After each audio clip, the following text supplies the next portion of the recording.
नमस्कार दोस्तों, मैं सरोज पांडे। पढ़ने लिखने से क्या होता है? असली चीज़ है पैसा। आज हम लोग का विषय है पढ़ाई लिखाई से नहीं, पैसे से लोग खुश होते हैं। और बहुत सारे लोग हैं जो कहते हैं पढ़ने लिखने से क्या होता है, असली चीज़ है पैसा। और ये कहने वाले कोई और नहीं, मेरे बहुत सारे रिश्तेदार, मेरे बहुत सारे दोस्त, मेरे बहुत सारे परिजन हमेशा से कहते आए हैं पढ़ाई लिखाई से क्या होता है, असली चीज़ है पैसा। देखिए, मेरे परिवार में, मेरे समाज में, खास करके मैं इस बात का उदाहरण बन गया। हम लोग 94 में हमने बीएससी कंप्लीट किया। वैसे तो 1993 में मेरा बीएससी का बैच था, लेकिन एक साल लेट था सेशन। 1994 में मैंने बीएससी कंप्लीट किया। उसके बाद 2-4 बार हमने कंपटीशन दिए, रेलवे का, बैंकिंग का, सक्सेस नहीं मिली। उसके बाद से मैं एग्जाम्पल बन गया कि पढ़ाई लिखाई से क्या होता है। और बात भी सही है, मेरे 2-3 रिश्तेदार हैं जो हमेशा कहते हैं कि ग्रेजुएट को तो हम खटाते हैं।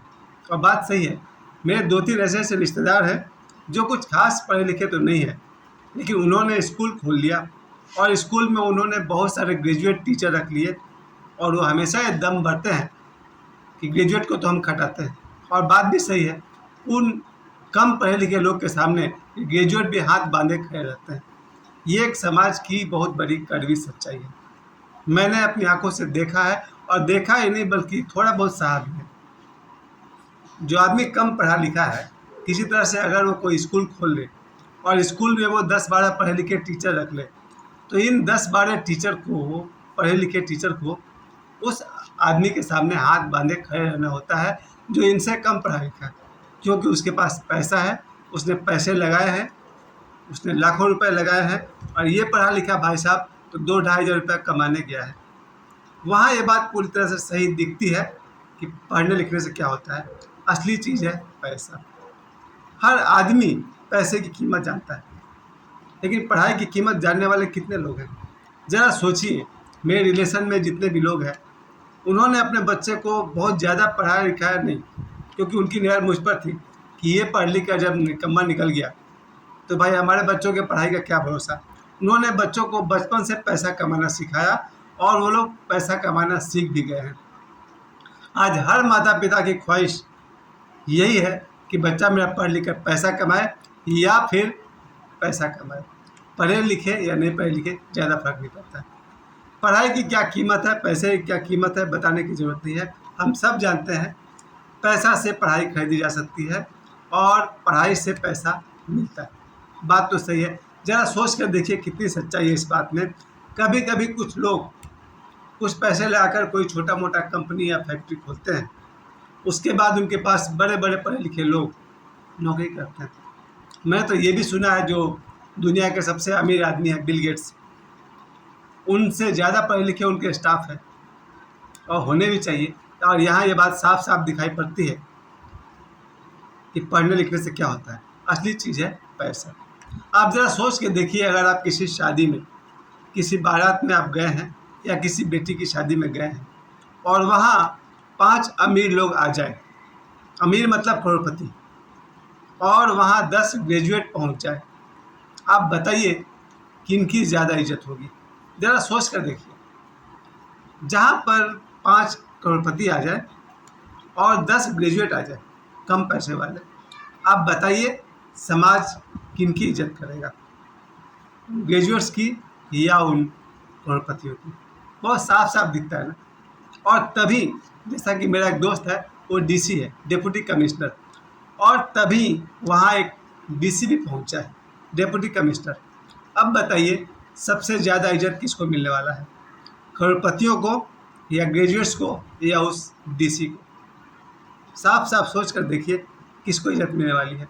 एक डीसी के आ जाने से पूरा कॉलोनी हिल जाएगा। जी हाँ साहब, ये है पढ़ाई की ताकत। यही मैं आपसे कहना चाहता हूँ, पढ़ाई इस दुनिया में पैसे से पहले आया। ज़रा सोच कर देखिए, दुनिया में ज्ञान पहले आया या मनी? ध्यान से देखिए, इस दुनिया में पहले ज्ञान आया, पैसा तो बहुत बाद में आया है। राजाओं महाराजाओं ने कहीं पर क्वाइन और उस पर मुहर लगा करके सोना चांदी तांबा इन सब का उन्होंने धन बनाया, लेकिन ज्ञान उससे पहले था, क्योंकि ज्ञान से ही मनी की रचना होती है।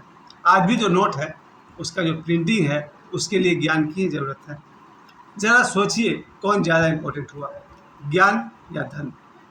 और एक बात ये भी बताइए, इस दुनिया में भगवान श्री राम को किस लिए जाना जाता है? उनके धन के लिए या उनके ज्ञान के लिए? क्योंकि धनी तो ज़रूरत है, लेकिन भगवान राम को उनके धन के लिए नहीं, उनके ज्ञान के लिए जाना जाता है। और ज्ञान भी ऐसा जिसमें आचरण थी और शक्ति था। भगवान श्री राम के पास तीनों चीज़ थी। उनके पास धन भी था, ज्ञान भी था और ज्ञान युक्त आचरण भी था। लेकिन आज का हमारा विषय आचरण नहीं है, आज का हमारा विषय सिर्फ धन और पैसा, और इसकी बहुत ज़रूरत है।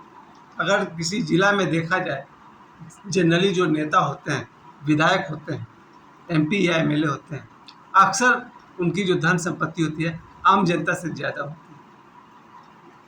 अब ज़रा सोच के देखिए, सम्मान किसे ज़्यादा मिलेगा, आम जनता को या किसी राजनेता को? राजनेता को ज़्यादा मिलेगी, रिगार्डलेस द एजुकेशन। शिक्षा की बात मैं नहीं कर रहा हूँ, यहाँ पर धन की बात कर रहा हूँ। राजनेता भी शिक्षित होते हैं, सुशिक्षित होते हैं, बहुत ही पढ़े लिखे भी होते हैं। लेकिन ज़रा देखिए हमारा समाज, और हमारे समाज का ढांचा ऐसा है कि हमारे समाज के और परिवार के अधिकांश लोग पैसे वाले की इज्जत करेंगे लेकिन पढ़े लिखे की इज्जत नहीं करेंगे। लेकिन मुझे अपने बल पे पता है, आपका 10 करोड़ एक तरफ और गौतम बुद्ध का द डायमंड सूत्रा बुक एक तरफ। आपके करोड़ रुपए भी गौतम बुद्ध के द हार्ट सूत्रा का मुकाबला नहीं कर सकते। तुलसीदास जी को आप जरा याद कीजिए, हमारे भारत के नक्शा को बदलने वाले। आज अगर 22 जनवरी को जो अयोध्या में श्री राम मंदिर का जो निर्माण हुआ, उसके पीछे सबसे बड़ा हाथ किसका था? गोस्वामी तुलसीदास जी का। क्योंकि वाल्मीकि रामायण से भगवान राम का नाम उतना तक नहीं चला। अगर भगवान राम को किसी ने बढ़ाए चले गए, वो थे तुलसीदास जी। अगर गोस्वामी तुलसीदास जी रामायण को अवधि में नहीं लिखते तो लोग धीरे धीरे संस्कृत में लिखे गए वाल्मीकि रामायण को पढ़ना छोड़ देते हैं। ये बहुत बड़ी सच्चाई है। वाल्मीकि रामायण को बहुत ज़्यादा लोग नहीं पढ़ते। मैंने अपने जीवन काल में वाल्मीकि रामायण किसी के भी घर में नहीं देखा है, सिर्फ मेरे पास है। मेरे पास वाल्मीकि रामायण का दोनों पाठ है संस्कृत में। तो वाल्मीकि रामायण जो वाल्मीकि जी ने लिखी थी, उसको लोगों ने पढ़ना छोड़ दिया था। धीरे धीरे भगवान राम और राम जी की पूरी कथा विलुप्त होते जा रही थी। गोस्वामी तुलसीदास जी ने फिर से उसे अवधि में लिखा, और गोस्वामी तुलसीदास जी के बाद में या पहले अन्य लोगों ने भी लिखा, और इन्हीं विद्वानों के कारण भगवान राम का नाम आज तक हमारे बीच है। अब बताइए, गोस्वामी तुलसीदास जी को हम किस लिए याद करते हैं? उनके धन के लिए या उनके ज्ञान के लिए? एक बार फिर से बताइए, भारत का जो सबसे बड़ा मजबूत स्तंभ है भारत का धर्म, यानी भगवान राम की कथा या फिर महाभारत, जिसे वेद व्यास जी ने लिखा, वेद व्यास जी को हम किस लिए याद करते हैं? उनके धन के लिए या उनके ज्ञान के लिए? आप बार बार विचार करें, हमारे भारत का जो भगवान शिव पार्वती को लेकर जितने भी ग्रंथ हैं, या आप जो दुर्गा पूजा के नाम से माता दुर्गा को जानते हैं, या कोई भी पर्व त्यौहार के पीछे कौन खड़ा है, धन या ज्ञान? और आज भी हमारे देश के बड़े से बड़े जो आप व्यक्तित्व को आप जानते हैं, क्या आप उन्हें धन के कारण सम्मान करते हैं या ज्ञान के कारण? पूरी बात तो यही है कि जो लोग भी ऐसा मानते हैं, पढ़ने लिखने से क्या होता है, असली चीज़ है पैसा, उनका ज्ञान अधूरा है। और ऐसा कभी हो ही नहीं सकता है कि पढ़ा लिखा ज्ञानी कभी कंगाल रह जाए, गरीब रह जाए।